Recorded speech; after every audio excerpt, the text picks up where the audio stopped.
Bom dia, tudo bem? Vamos lá. Semana 4, segundo ano, PET de Minas Gerais, O Império em Caricaturas, parte 2. Nessa semana vamos analisar um documento histórico que ele não é, assim, as pessoas às vezes não entendem que qualquer representação, não é, do pensamento humano é um documento histórico, é um documento que retrata uma realidade, tá? Vamos analisar charges que foram publicadas em várias revistas brasileiras, principal, todas do Segundo Reinado, lembrando que no tempo colonial você não tem a permissão no Brasil de ter jornais, nem revistas, nem panfletos. Você vai ter algumas exceções, mas são muito poucas. Na maioria do espaço e do tempo, o Brasil, colônia, não era permitido, não é, nenhuma impressão. Tá? O que é uma charge? É um gênero textual, então, da língua portuguesa, que usa o desenho para fazer críticas a acontecimentos políticos, econômicos e sociais. Tá? Vai usar, na maioria das vezes, o humor, o escárnio, a gozação, como vocês gostam de falar, a zoação, para poder realizar críticas. Tá? Vai usar o deboche, então você vai ter essa característica. No Brasil do século XIX, principalmente durante o Segundo Reinado, vão ser publicados, não é, muitos jornais, muitas revistas que vão usar a charge como essa forma de expressão. E ela não é, vamos assim dizer, inocente no sentido assim, vou fazer charge porque eu gosto. Uma boa parte da população brasileira é analfabeta, se não a maioria. Então o que você vai ter? Você vai ter o uso da charge como uma forma de chegar a esses leitores e que esses leitores pudessem interpretar, então, tais críticas. Vamos lá. A primeira charge que nós temos é o Dom Pedro II sendo coroado por um índio, entre aspas, não é? Ao fundo nós temos um barco a vapor, então você vai ter essa característica. Então reparem bem no fundo, não está colorido para gente, não é? Você tem aqui um escudo, deixa eu apresentar um escudo, você tem parecendo uma pia batismal, aqui é o barco, não é? A vapor, Dom Pedro, coroa de louros, não é? E o indígena que não parece indígena. Então você tem essa representatividade, tá? Então vamos lá. Então você tem um texto. Uma das primeiras coisas que você tem que entender, quando você faz uma análise de qualquer iconografia, de qualquer imagem, você tem que buscar primeiro a data, para você localizar ela, tá? No tempo. Aí está falando, o indígena representando o império. A coroa de louros, coroa com louros o monarca. É uma estilogravura, é um tipo de imagem, né? De 1869, segunda metade do século XIX, tá? Aí ele vai fazer a descrição dessa charge. Com o seu manto real em verde e amarelo, as cores da casa de Habsburgo e Bragança, mas que lembravam também os tons da natureza do Novo Mundo, Brasil, né? Cravejado de estrelas representando o Cruzeiro do Sul e finalmente com o cabeção de penas de rabo de tucano em volta do pescoço. Dom Pedro II foi coroado imperador do Brasil. O monarca jamais foi tão tropical ou tropicalizado, né, entre muitos ramos de café e tabaco, coroado como um César em meio a coqueiros e paineiras. Dom Pedro transformava-se em sinônimo de nacionalidade. Schwartz, a Lili Schwartz, nas barbas do imperador, Dom Pedro II, o monarca nos trópicos, São Paulo, Companhia das Letras, 1998, texto adaptado. A pergunta: no segundo reinado, a monarquia brasileira recorreu ao simbolismo de determinadas figuras e alegorias. A análise da imagem e do texto revela que o objetivo de tal estratégia era. Qual era o objetivo deste simbolismo? Bem, vamos fazer algumas lembranças para a gente poder entender por que esse simbolismo é usado. Tá? Esse simbolismo vai ser usado numa tentativa de aproximação sempre, tá? da monarquia com o povo brasileiro, porque sempre esteve distante. Não é? Então isso vai acontecer na independência, vai acontecer também na república. Então o povo sempre está distante dessa figura do poder centralizado. Então há uma necessidade de centralização, de mostrar centralização, há uma necessidade de ligar o poder ao povo, tá? Por mais distante que esteja, não existe poder sem povo, tá? Então nós temos que ter essa nítida noção, essa nítida ideia de que um país não é, parece óbvio, mas assim, que o povo é parte do país e ele tem voz. Ela pode ser calada, ela pode ser cerceada, ela pode ser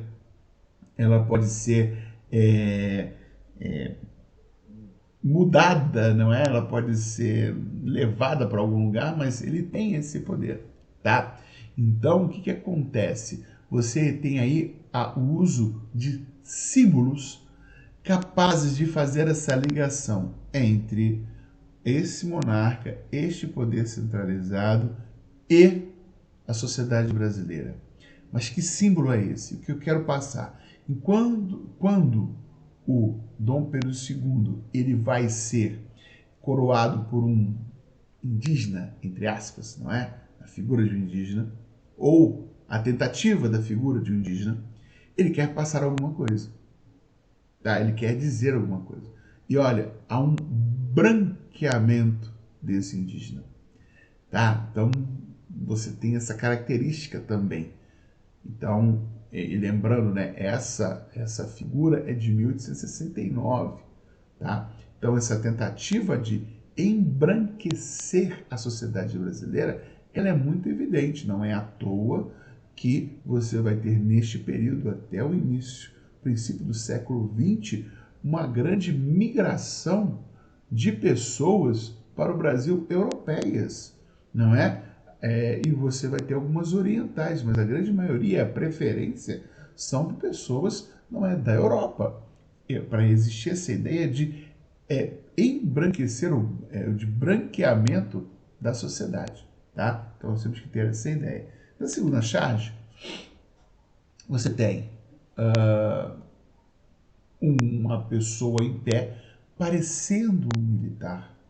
Tá? Dom Pedro II dormindo. Ao fundo, parecem crianças que estão desenhando. Então você tem essa charge. Essa charge é mais crítica do que a outra. A outra pega para si o simbolismo. Essa é uma crítica, né? Aí tem um dizer, não é? Precauções que aconselhamos a Sua Alteza, o Senhor Conde Du, quando tiver de visitar escolas.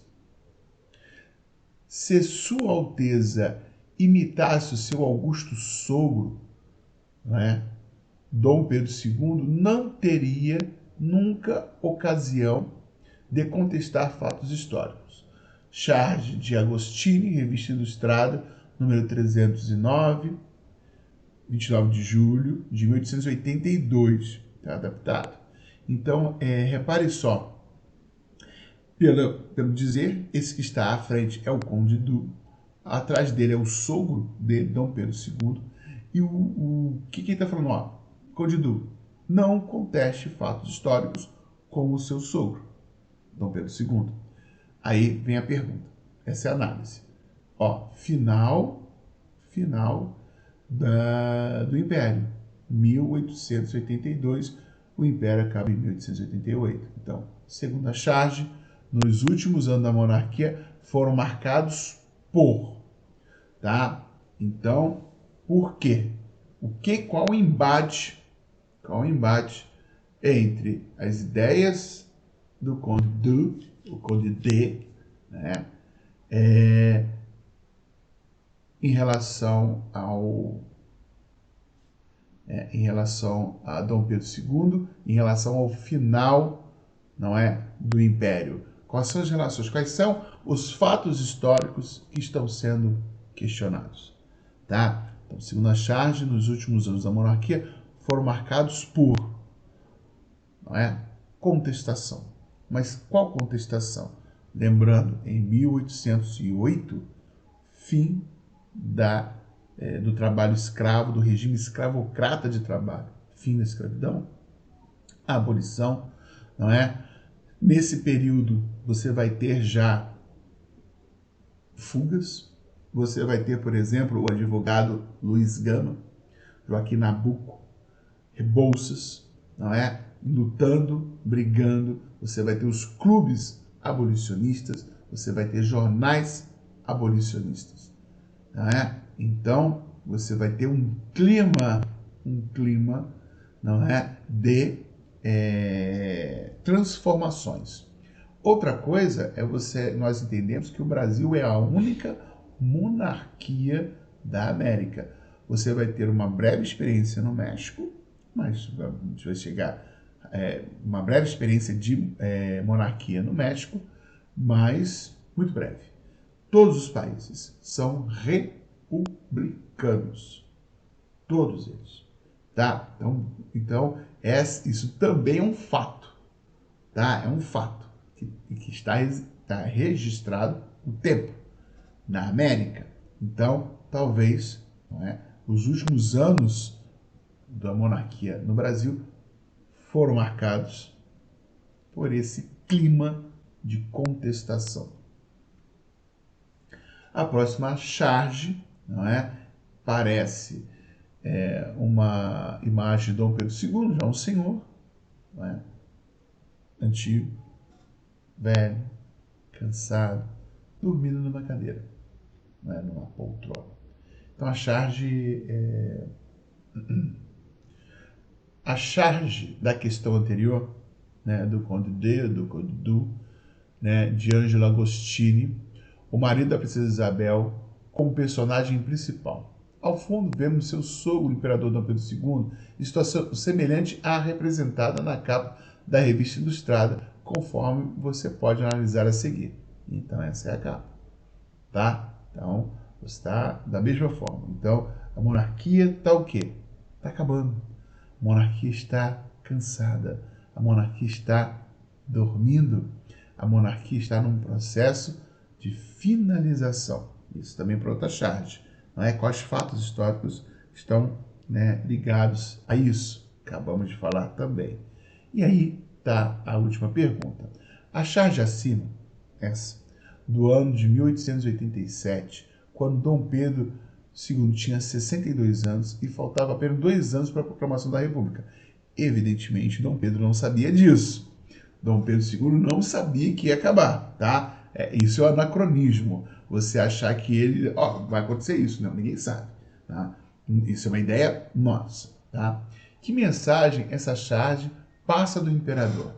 Então, reparem só, a charge de 1887, um ano depois, 1888, você vai ter o fim da escravidão, da abolição da escravatura, do trabalho escravo, realizada oficialmente pela princesa Isabel. Então, essa imagem. Então, olha só, você tem a outra charge sobre os fatos históricos que vão levar ao fim. Na pergunta 3, né, tem a seguinte indagação: que mensagem essa charge passa do imperador? Mais do que isso, da monarquia. Tá? Eu acho melhor, nem é a questão do imperador, é a questão da monarquia. O que essa charge, né, na figura centralizada do imperador, né, vai passar? Reparem só, você tem aí uma trilogia de desenhos. Não é? Que trilogia é essa? Você tem um imperador em pé, né, sendo coroado por um indígena, perdão, usando o simbolismo, não é, de tropicalidade, de brasilidade, tá? Então é a cara da nação, né? Na segunda, você tem um questionamento, não é, sobre os fatos históricos que estão sendo postos, que estão sendo colocados para a família real naquele momento. E na terceira charge, você já tem o final da própria monarquia. Então você tem que trabalhar simbolismo, questionamento e final. É assim que você tem que responder as questões, ok? Eu espero ter auxiliado nessa pequena aula para que vocês possam fazer os formulários, beleza? Então, um abraço e até mais.